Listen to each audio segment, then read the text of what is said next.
Welcome to another episode of Follow the Brand TV. I am your host, Grant McGaugh, CEO of 5-Star BDM, a 5-star personal brand and business development company. I want to take you on a journey through another deep dive into the world of personal branding and business development using compelling personal stories, business conversations, and tips to improve your brand. By listening to the Follow the Brand TV series, you will differentiate yourself from the competition and build trust with prospective clients and employers. You never get a second chance to make a first impression.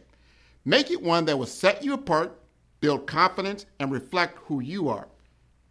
Building your 5-star personal brand is a great way to improve your skills and knowledge. If you have any questions for me or any of my guests, please email me at grant.mcgaugh@5starbdm.com. Now, let's begin with our next episode on the Follow the Brand TV.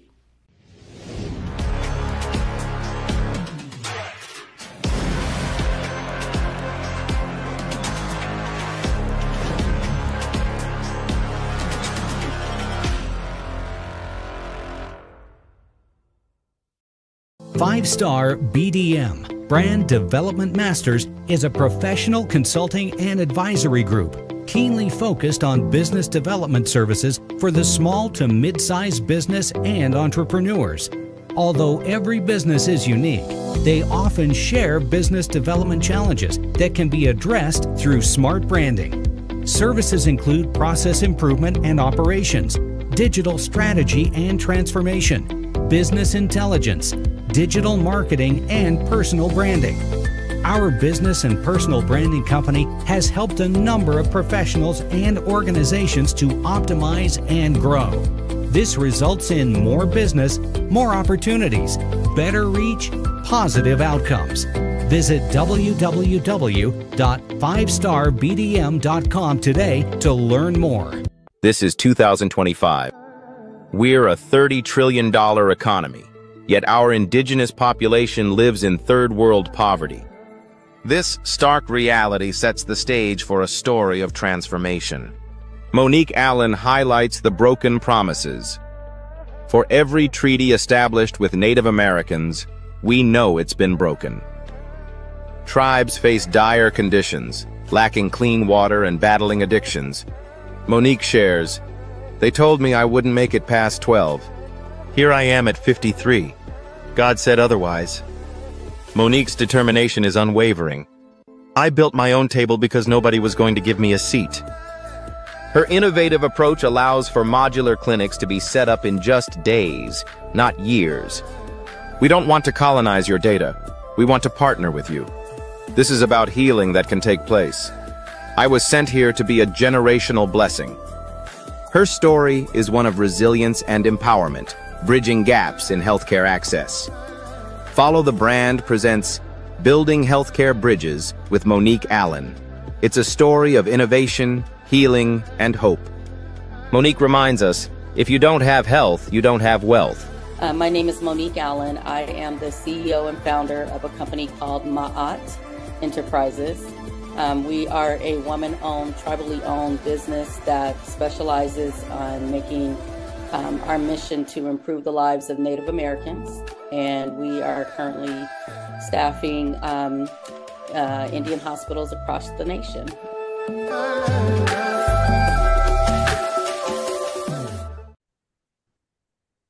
Welcome, everybody, to the Follow Brand Podcast. This is Grant McGaugh.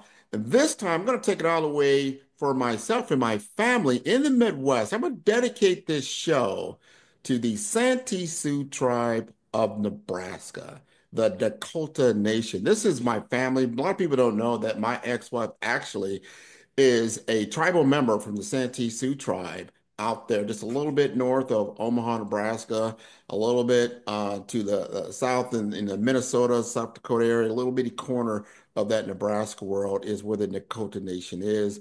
I have 3 children. They're all tribally enrolled. And I bring that up because we're going to be talking about some business and technology in the Native American world that a lot of people are not aware of, and I want to bring light to, especially when I have somebody so articulate and really lives in this world. And I want to bring to the mic right now, Miss Monique Allen, because she has been working tirelessly to bring this story to light. So, Monique, would you like to introduce yourself? Yes, thank you so much again for having me on the show. My name is Monique Allen. I am the CEO and founder of a company called Ma'at Enterprises. We are a woman-owned, tribally owned business that specializes on making our mission to improve the lives of Native Americans. And we are currently staffing Indian hospitals across the nation and doing some other amazing things with some alliances that we formed. Well, thank you again for being on the show. And I'm sure a lot of people in my audience right now are wondering, Ma'at, M-A apostrophe A-T. That's the name of your company. And it represents truth, balance, justice in ancient Egyptian culture. I want to know, and we would like to know, how do these values shape your leadership and company mission today?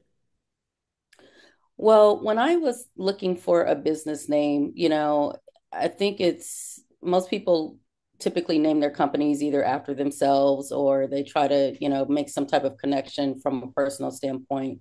When I started studying the concepts and the 42 principles of Ma'at, it really resonated with me. As a person, I view myself as more of a servant leader.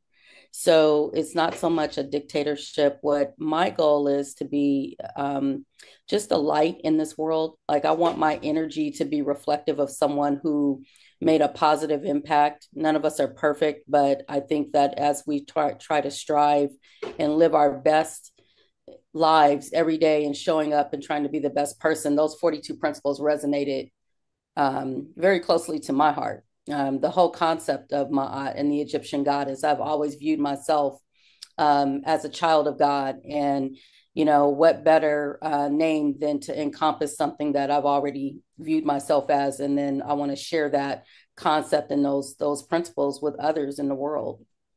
Now, you're also of Native American background. You shared the story with me a little bit about, part of the Cherokee Nation, people from Oklahoma. How do you bring all of that together to now to be a service leader? I'll say service and a servant leader in the space that you are in now. Well, it's kind of an interesting but long story. I'll get into some of it in an abbreviated fashion, but um, the part that I didn't share with you is that I actually had a kidney disease when I was born with one, and I only have one kidney. So just to kind of to contextualize this story, it started with my life. Pretty much, I lived my childhood in a hospital. So growing up, my mom was always being told that I was not going to make it past the age of 12. So here I am at the age of 53. It's like neener, neener, neener. Whatever death the physicians had on the calendar for me, God said otherwise, right? So initially, what ended up happening is when I was at UC Davis, I wanted to be a doctor. So by the time, I start having these aspirations of because I had a kidney disease, I wanted to be a pediatrician.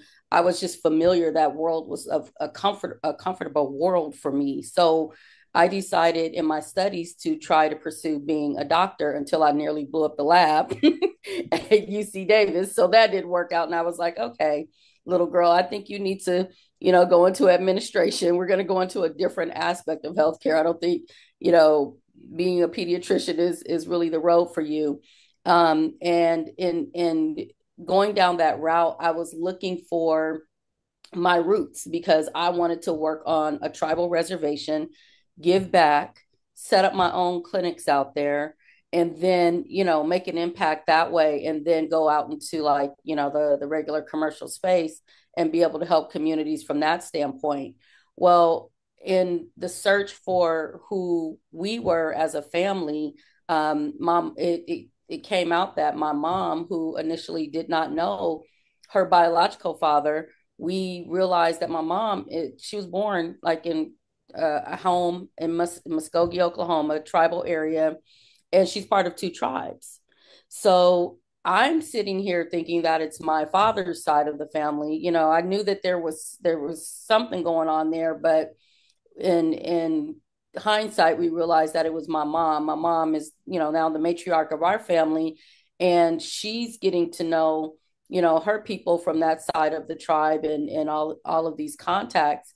And so we were able to take that information, and with it, you know, I had been working at various hospitals all over the Bay Area. So I've worked at UC Davis Medical Center, Stanford. I was part of the team that implemented the first physician order entry system. So I've always had a mindset to be in the healthcare field. And then by the time I decided to, you know, go into healthcare technology, I'm a tech girl at heart now. I decided to step out on faith and start my own company because I, you know, did some research and found out that there's a lot of economic Indian opportunities out there where they are trying to get us to come to the table with businesses and entrepreneurship opportunities. So it's amazing to start this story off with, I didn't even know that I was going to make it past the age of 12, wanted to be a doctor, and now I'm staffing hospitals with nurses, you know, looking at bringing in physicians and other pieces of technology to make an impact in Indian country. And now we got a juicy story, right? This is a great story as you have had to overcome challenges, just having a life on this planet and then getting into healthcare, then understanding your Native American roots, then having philosophies embedded, you know, in ancient Egyptian culture. And now you've noticed that, yes, there is a opportunity to help out in a lot of these tribal reservations. A lot of them are remote. A lot of them definitely need are in need of healthcare and healthcare type applications. Now, we also know that being a woman-owned business, we know there's unique challenges with that. So when you're building out Mott Enterprises, when you're engaging with these communities, how did you overcome the challenges? We're still trying to overcome the challenges. So, as you know, even with your family and the conversations that we've had, there is not a lot of trust trying to make an impact on tribal reservations, and for good reason. So, for every treaty that's been established with Native Americans, we know that it's been broken, right? So, if I'm trying to go in and say to them, listen, we can offer you remote patient monitoring services. We can offer you, you know, a mental health application that would allow you to be anonymous to start treating the addictions that we see on the tribal reservations. They don't want to hear about that. You know, it's a situation where not only did I have to, you know, everybody always wants to say, you know, they want a seat at the table. I built my own table because nobody was going to give me a seat. So instead of crying about it, I just built my own table and decided, okay, I'm going to have to overcome these challenges. And I'm doing that by first proving, you know, to be a leading service provider to Indian Health Services. So under the government contracting space, you know, I feel like if we can be trusted there, because a lot of Native Americans are coming to IHS, that's the acronym for Indian Health Services. They are coming to IHS for their care. So if they start hearing about Ma'at as a preferred vendor there, then we can use that as our track record and past performance to say, hey, let us come in. We're not just trying to colonize your data. We are not just trying to colonize anything that you have going on the reservation. What we want to do is really make an impact, but let's work together and make you the owner of all of this and your journey. And I think that as we start to get this message out that Ma'at wants to be a partner, we don't want to necessarily just lead you to water. We want to partner with you and figure out, is the water source best for your tribe, or do we take a different avenue? So when you say what, you know, how are we overcoming those challenges? I think that we are still working that out. I think that God is going to provide the right alignments. I feel like I am definitely living a life of answered prayers right now. I thought about this stuff manifested it years ago, and here we are. So this is just yet another challenge that God is saying to me, hey, we know that we have these opportunities as long as you're bringing it to them with a pure heart, and the agenda is really just to make a positive impact. I think we'll get there. And it's okay if every tribe doesn't, want to embrace that. That's okay. But at least I can say that I gave it the good old college try and said, hey, we have these, resources. We want to share them with you. And it's not just because we're trying to hustle and make a dollar off of you as well.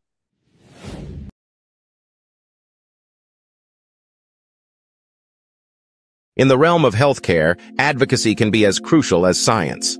When Rochelle Prosser's family faced a dire medical situation, she realized the power of standing up for those you love. Rochelle's story began when doctors told her there were no more options for her family.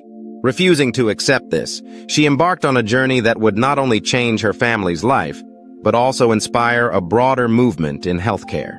Through her experiences, Rochelle founded Orchid Healthcare Solutions, an organization dedicated to transforming patient navigation in complex medical systems. As Grant McGaugh, podcast host, notes, Rochelle combines personal experience with real-world solutions that healthcare providers are actually implementing. Rochelle's approach emphasizes that healthcare isn't just about treatment options. It's about ensuring access for everyone, regardless of their background or resources. Her advocacy work is a testament to the impact one person can have in breaking down barriers within the healthcare system. This isn't just my story. It's about creating a blueprint for anyone facing healthcare barriers. Her journey has become a guide for others, offering hope and practical solutions to those in need. Listen to Rochelle's full interview on the Follow the Brand podcast, available on Spotify, Apple Podcasts, and 5starbdm.com. Join this movement and be inspired by a story that proves advocacy can change lives. So you have to give yourself grace and space and say, I made this decision, maybe right, it may be wrong, but at the end of the day, it was the best decision with the tools and information you have in front of you.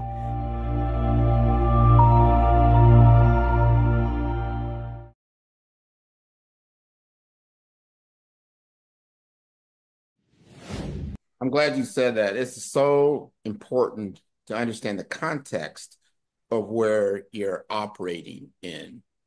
A lot of people, they love Native American culture. They see it mainly, from a stereotypical, I'd say, lens of what they see on television, what they may have read in a book or not a book. And because this is a lived experience for me, and it took a while for me to really understand, let's say, my wife's perspective. When people are looking at you as like you're some mythical creature from the past or something to that effect, like, no, we are a consistent lived experience, and our lived experience has been, the interaction with what you call modern culture today has not been great. No, it's not been great. You got to remember 150 years ago, the Dakota Nation was living as an independent tribe of people. And right. The way that the American government, the BIA, Bureau of Indian Affairs, they look at each individual tribe as a separate sovereign nation, which in of itself, especially in today's world, has its complications with it and how you get services like you're describing, because each tribe is individual in its own aspects. Right. And they have their own history and their own cultural aspects.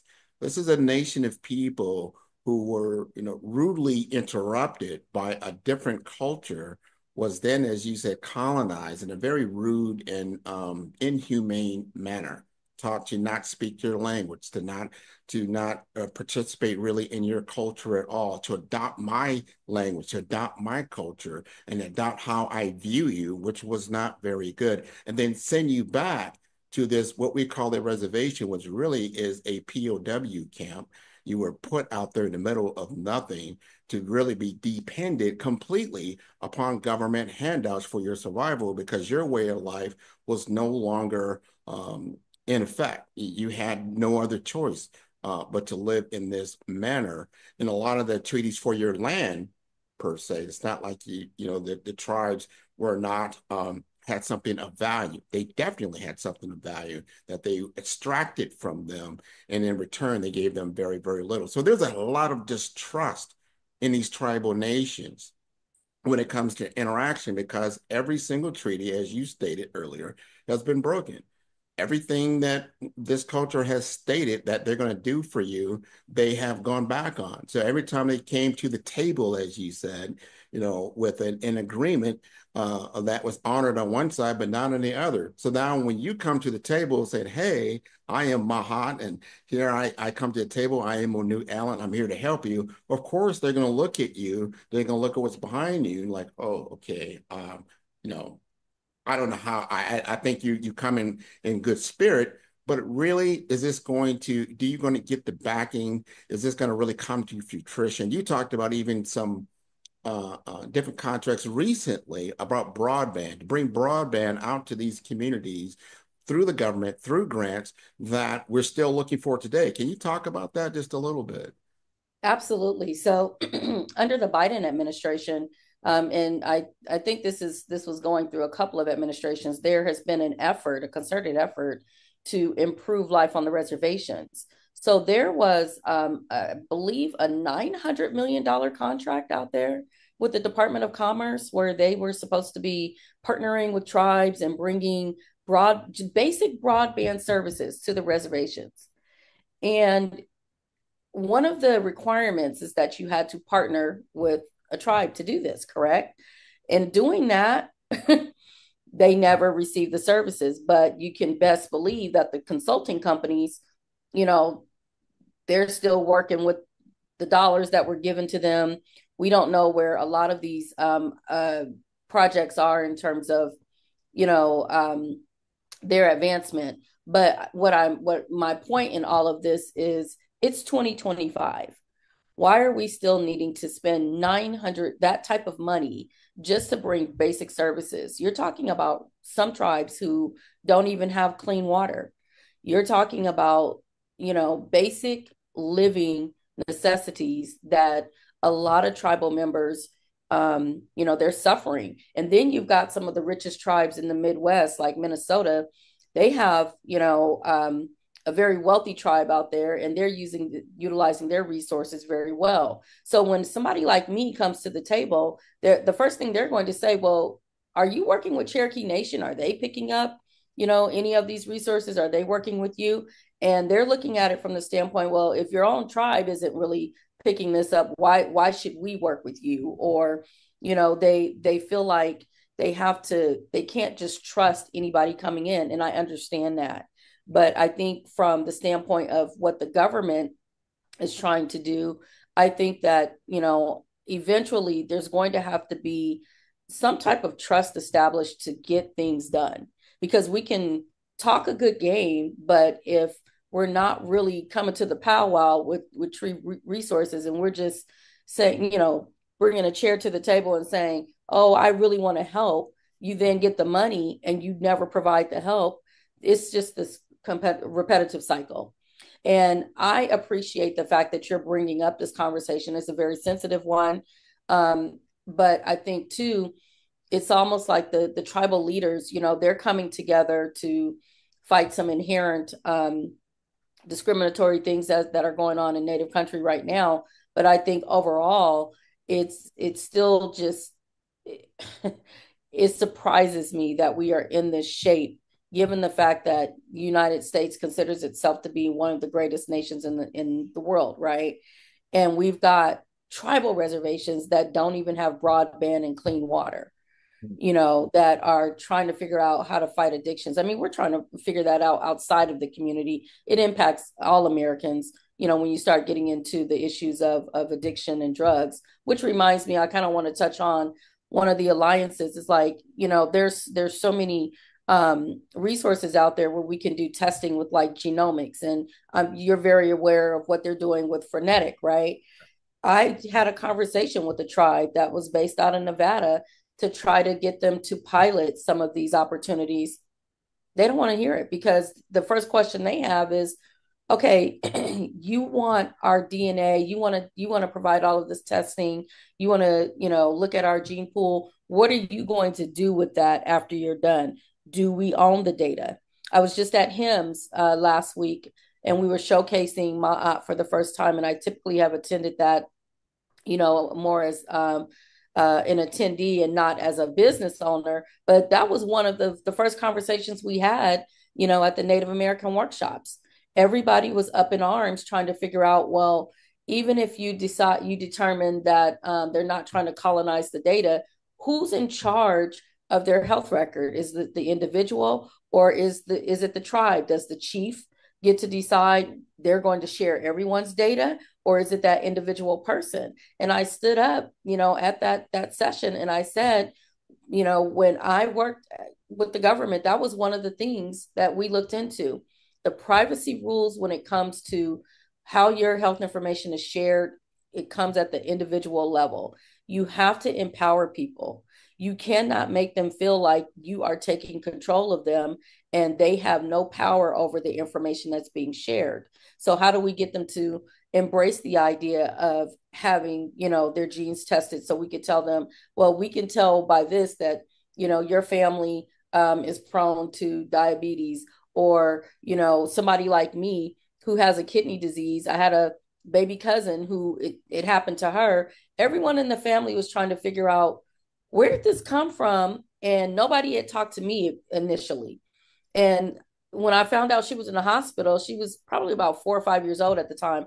I said, I had a very similar kidney disease, and it's on our father's side because that was the connection between me and the baby cousin. And I said, it had nothing to do with like my mom's side, but had we, been able to embrace something like, genomic testing, or getting out there and bringing in these technologies that can help us prevent these type of illnesses, I think we can make some headway. So it's a deeper conversation. There's so many different problems to be solved in Native country that we have to prioritize it. But just to have basic clean water, food, jobs, broadband so you can look for the job, transportation, housing. When you can solve those problems, then they'll probably start looking at embracing, modern day technology to solve some of the other problems.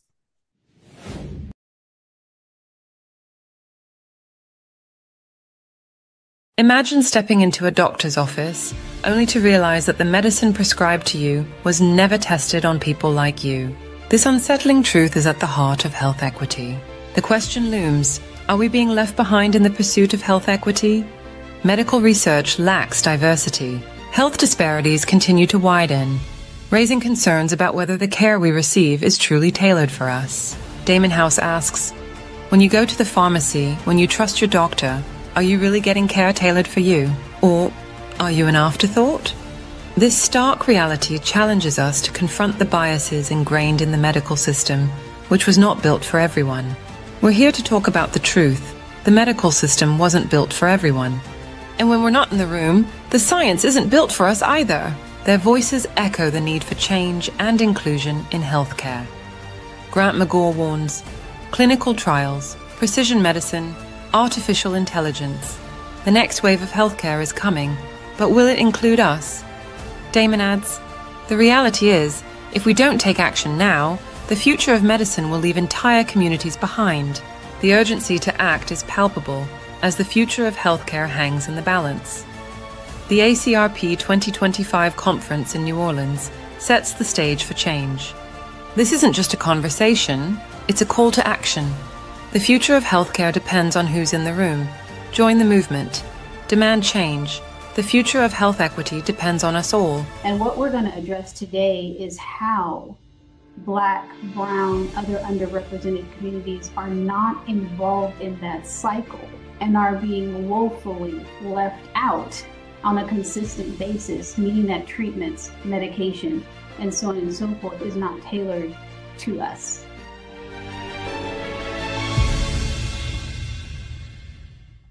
Grant McGaw, CEO of 5-Star BDM, is turning heads in the healthcare and information technology sectors with his groundbreaking approach to personal branding and business development. By challenging conventional strategies, he's setting a new standard for how executives present themselves and their businesses to the world. McGaw's expertise isn't just about standing out. It's about strategic guidance, generating leads, and building networks that propel executives beyond their competition. His focus on authenticity allows leaders to leverage their unique stories, driving exponential growth and success in their industries. Beyond branding, McGaw is a fervent advocate for diversity, equity, and inclusion in the workplace. He's committed to helping organizations cultivate environments where innovation and collaboration thrive through inclusive cultures. And for those eager to dive deeper, McGaw hosts the Follow the Brand podcast. Here, he unpacks the intricacies of personal branding and business growth, offering valuable insights for professionals eager to redefine their identities and share their narratives with the world.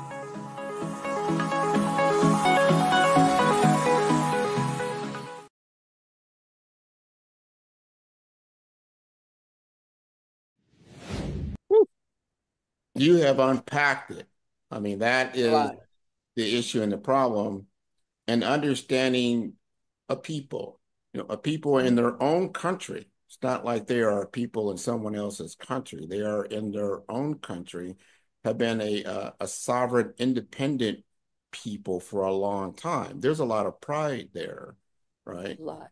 So just like a lot for my own, African-American heritage, you don't really want a handout. You want a hand, understand first, how did I get in this situation? And what was the root cause of that? And has that truly been ever really addressed? I didn't just fall into this situation. I was pretty much forced into this situation and then trying to now navigate this situation. And each time, who I feel was at fault would try to, rectify the situation, they failed miserably. And probably because they just don't have the right intentions at heart. Let's just call it what it is. It shouldn't take, to your point, this is 2025. We're talking about something that happened, in the early 1900s. So why is it taking 125 years to, first of all, acknowledge, why do I have a poor living situation? How did this happen? Because what people fantasize about Native American life, when you look at it prior to European content, they weren't poor. No. They weren't impoverished. They weren't sick.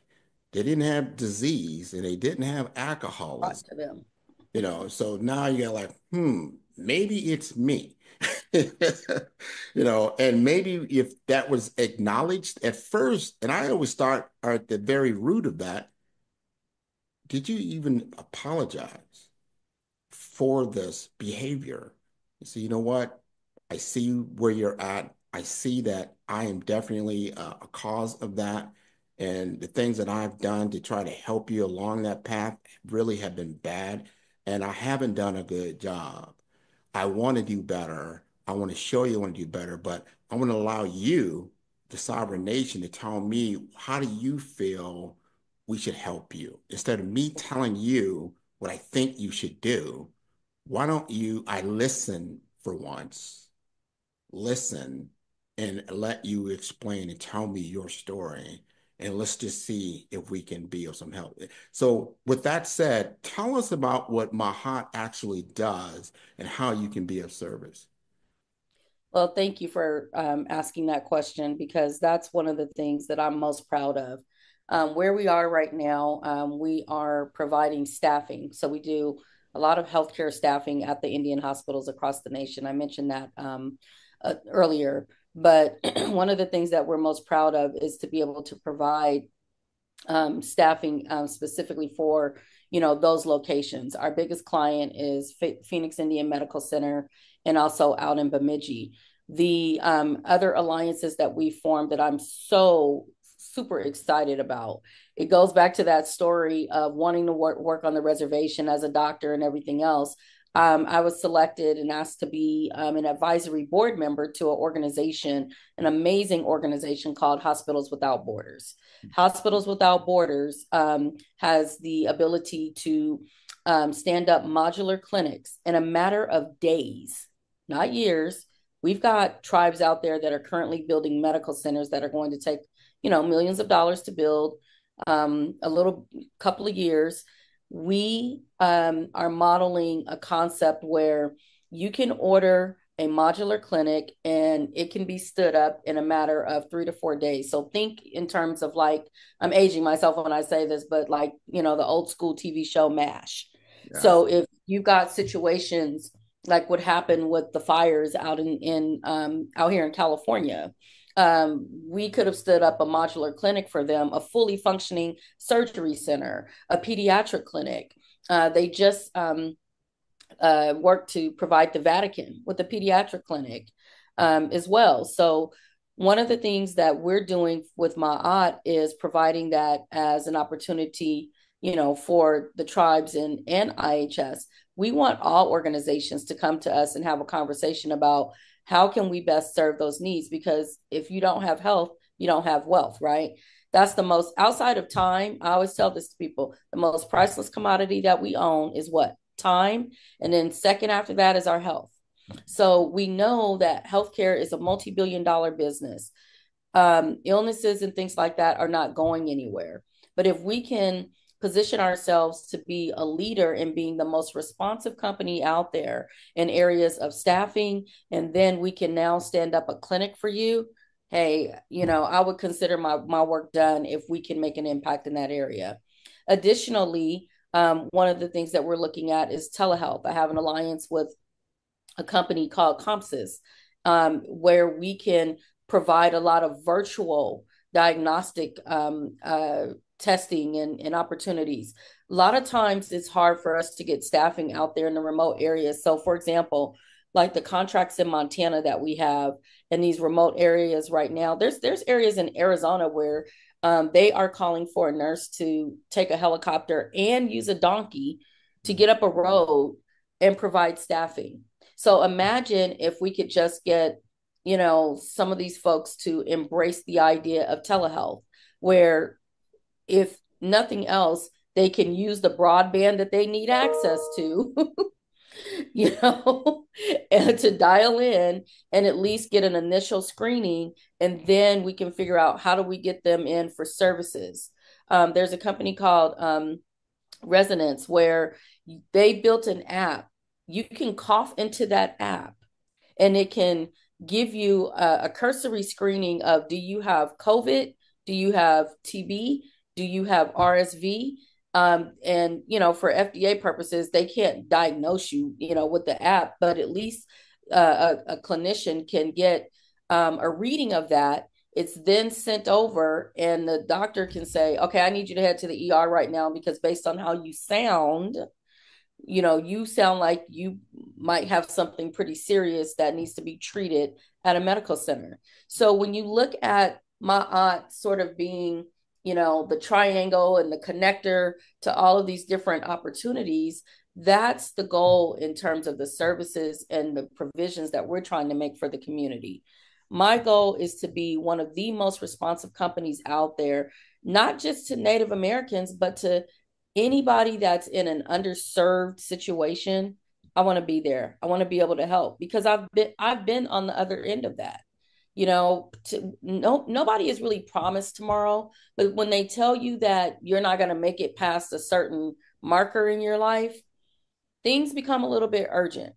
And so that's that urgency for me is like, okay, yeah, I got past the age of 12, but what can we do to make an impact on the community? How can we really help and not just come in with an agenda and say, oh, well, let me just, sell you these clinics. Are these clinics, excuse me, are these clinics going to be viable? Are they going to really help the community? And at what cost? So I'm really excited and happy to be working with these organizations. I don't often, I always say, I prefer to walk alone, so to speak. I don't do a lot of partnerships because one thing I'm very careful about the people that, I form these alliances with, but I understand that I also can't do it alone. So with that in mind, I have to make sure that the partnerships that we establish as a company, that they align with not only the mission, the value, and the purpose of Ma'at, but just with me as who I am as a person and as a leader. Because I'm not going to let people do what I wouldn't have them do to me and my community, me and my family. I'm very protective of that. So I feel like any organization that we're working with and serving, I want to make sure that I'm protecting them as well. 100% on that. You have to have positive alliances. I love Yes. how you talked about that circle, that wheel of life, that circle of life, time, right? And that in that circle, you've got health, you've got wealth, and you also have relationships. Very important. So when you look at the body of work of an alliance that you may have, it tells the story. It Yes. leaves the breadcrumbs, right? The path that you've already been walking on.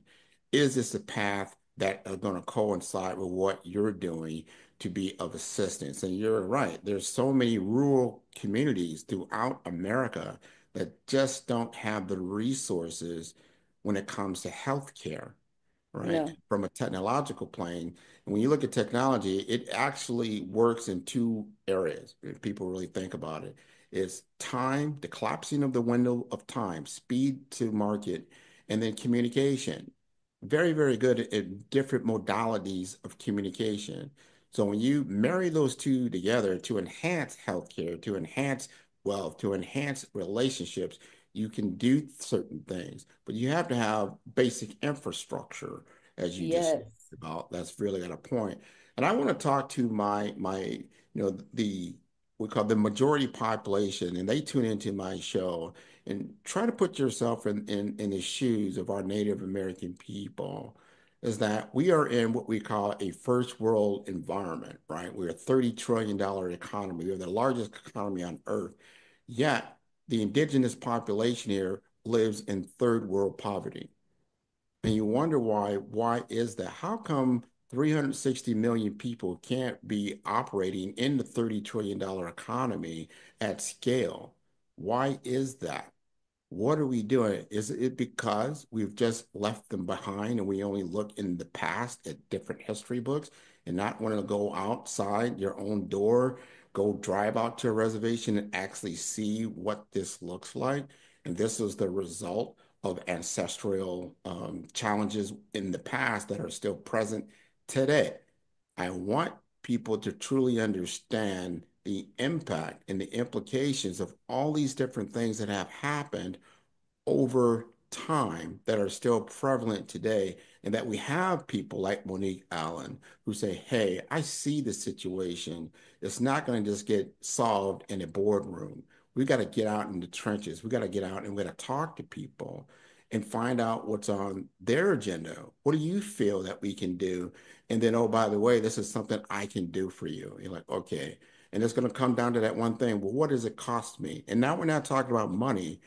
Is in who I am as a person, my own heritage, how I am. Because this is the only thing that has allowed people of Native American descent to survive throughout this time period is their own particular form of faith and heritage.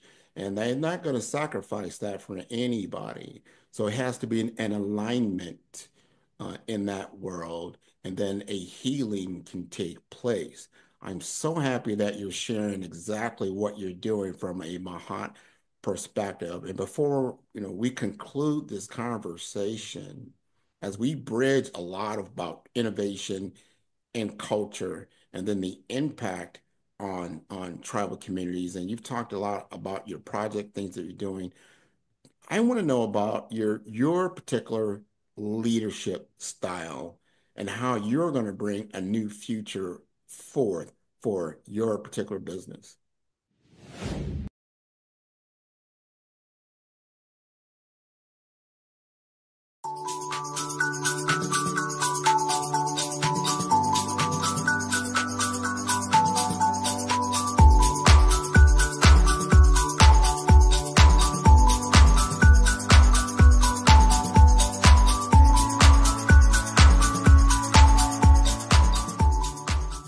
I have my PhD in biomedical informatics, and I tend to focus and get really passionate around genomics, particularly when we talk about genomics for precision health, genomics for community and population health, so on and so forth, and some of the disparities and differences that manifest themselves in the human body based on your heredity, your ethnicity, your environmental impact and stimulus that's coming from outside of your control, and how that impacts the way you ingest medicine, the way your body takes in that medicine and delivers it throughout your cells.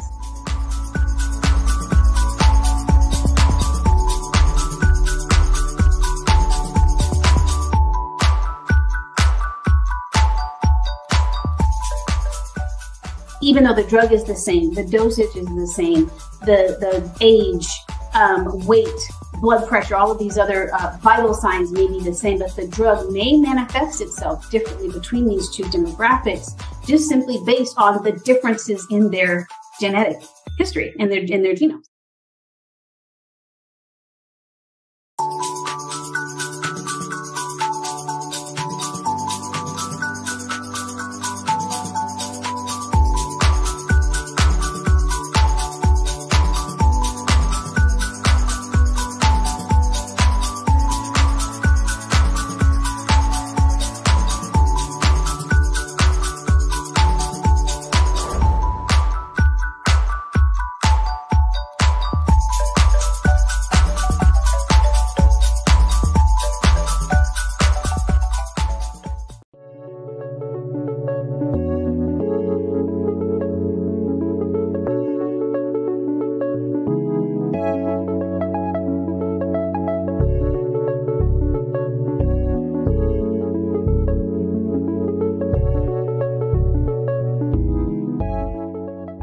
Passion has been around helping communities of color and historically underrepresented and underserved communities, minority, rural, veterans, persons who are differently abled, in the intersection of education, innovation, technology, industry, and let's throw some entrepreneurship in there just for fun.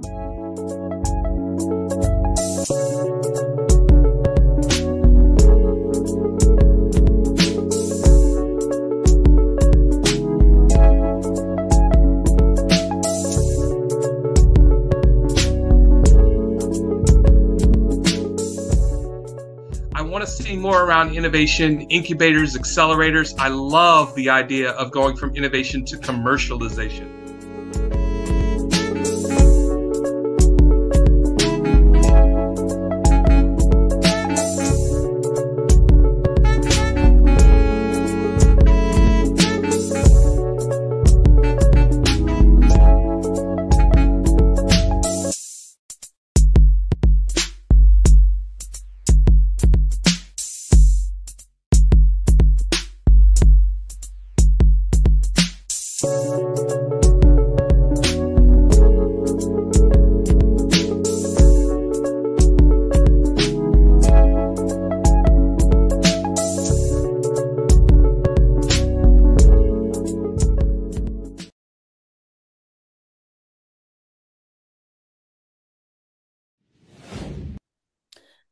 Well, my strategy at this point, it's been working quite well for me in terms of, the contracts that we have right now, right?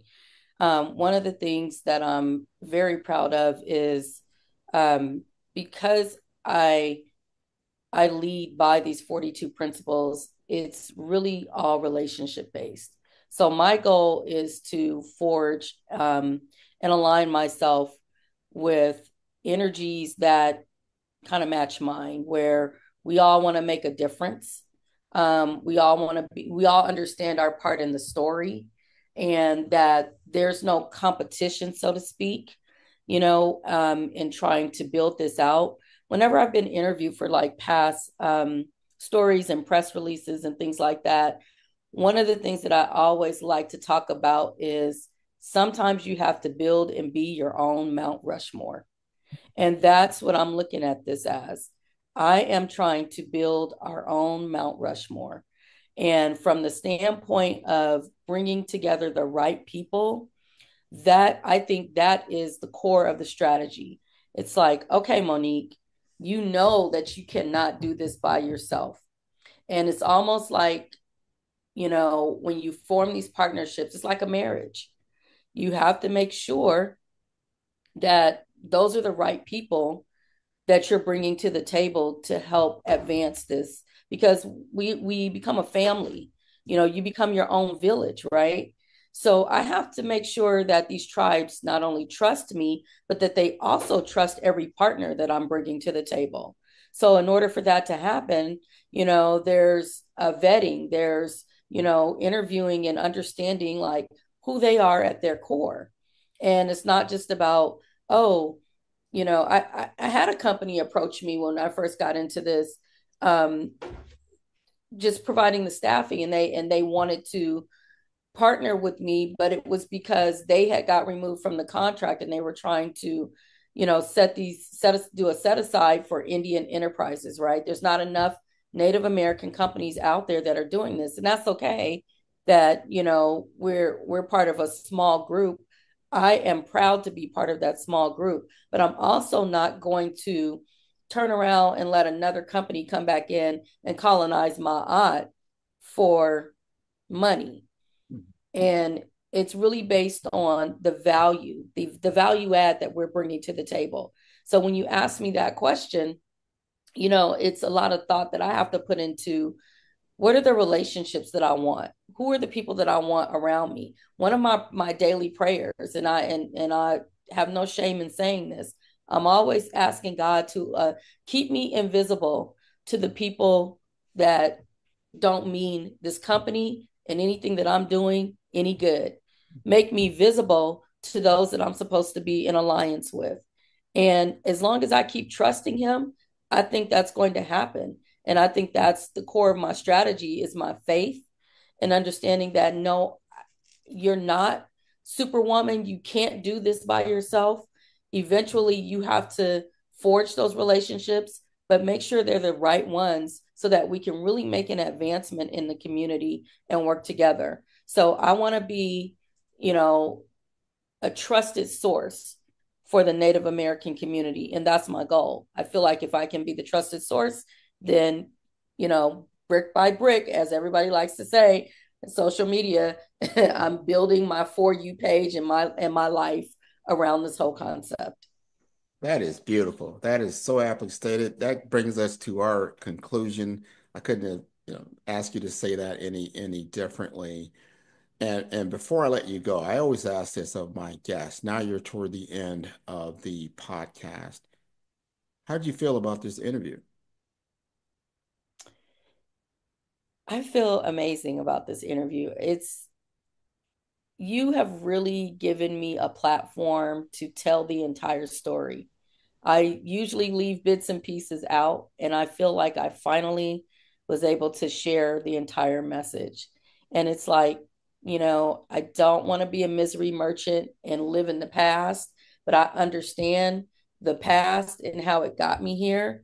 And I understand the reason why God saved my life past the age of 12, because I was sent here to be a generational blessing. So I appreciate the fact that you gave me this platform to be able to tell the entire story. Thank you. That's a blessing for both of us. That is awesome. Thank you for sharing your story. I'm sure the entire Santee Sioux Nation out there in Nebraska thanks you for sharing the story. Tell them how to contact you. What is the best possible way? We have our website, or you can send me an email at info@maat, MAAT-enterprises.com. We would love to hear from you. I would love to hear some feedback. If you've worked with our company before and you have some feedback on how we can do certain things better, I'm very much open to that.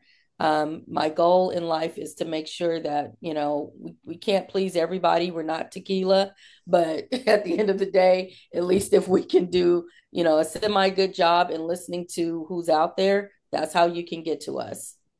Excellent, excellent. And I want to encourage your entire network to tune into all the episodes of Follow the Brand. You can do so at the number 5, that's star, STAR, BDM, that's B for brand, D for development, Infomasters.com. I want to thank you again so much for sharing your story on the Follow the Brand podcast and TV series. Thank you for having me. You're welcome. Man, who's your favorite podcaster? Man, Grant, man. I love Grant's podcast. Well, who's Grant? I'm going to send you the link. I love Grant. I love the interview. I've done a lot of these, and this is a great one. It's always great to talk to people who know what they're doing, and it's clear you're a great host, and you've done this many times before. I feel great that we're having this conversation here.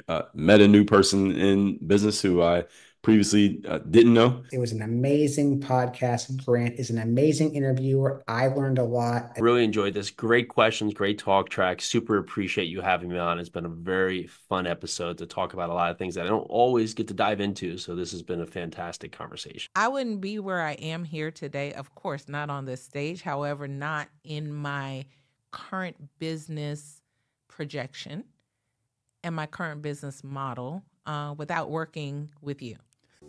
Follow the Brand TV broadcast host, Grant McGaw, as he visits with top executives and entrepreneurs to find out their secrets of success with their personal brand. Follow the Brand TV broadcast host as he focuses on brand development to build better relationships, bring value to your business, relationships, and career. You will enjoy listening to each episode that is tailored to speak to you directly. If you're looking for this type of clarity in terms of building your brand, you have tuned into the right station. Each episode will help you to shape a conversation in the 5-star BDM network of 20,000 professionals and become a springboard for your corporate engagement and business opportunities. Each guest will frame their story in the areas of personal branding, business development, career development, financial empowerment, and technology innovation. Grant McGaw explains why he is the CEO and owner of his own professional career. Grant is an accomplished business leader and entrepreneur who wants to give back to individuals to grow their personal brand strategy. Tune in as he weaves his story about new possibilities, while to you exceed expectations. If you love storytelling, this show will make for fun.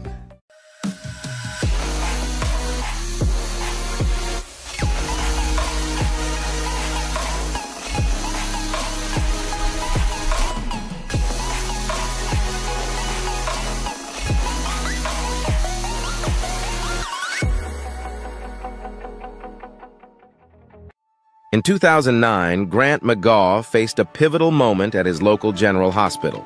His father, Gerald McGaw, had passed away due to systemic inefficiencies.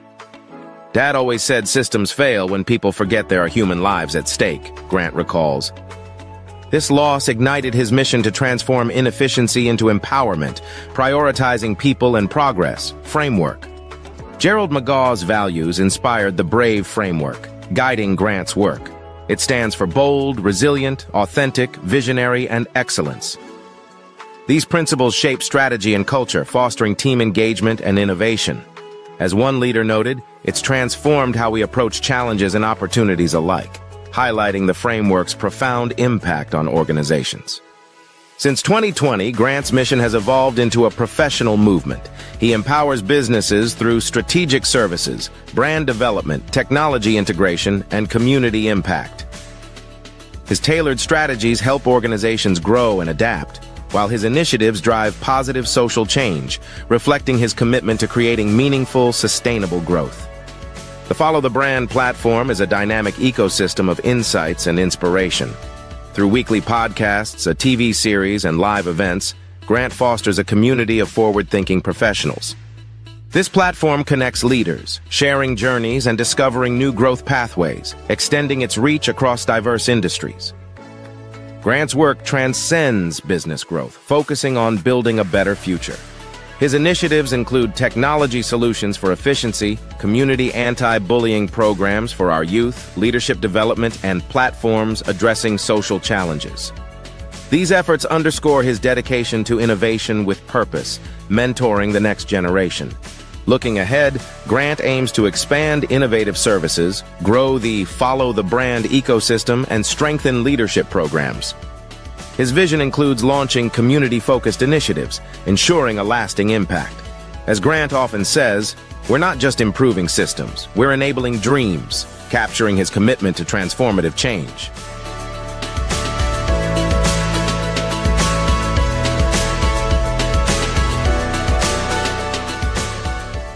Tune tune in for our next show or click on our website at www.5starbdm/followthebrandtv. Thank you.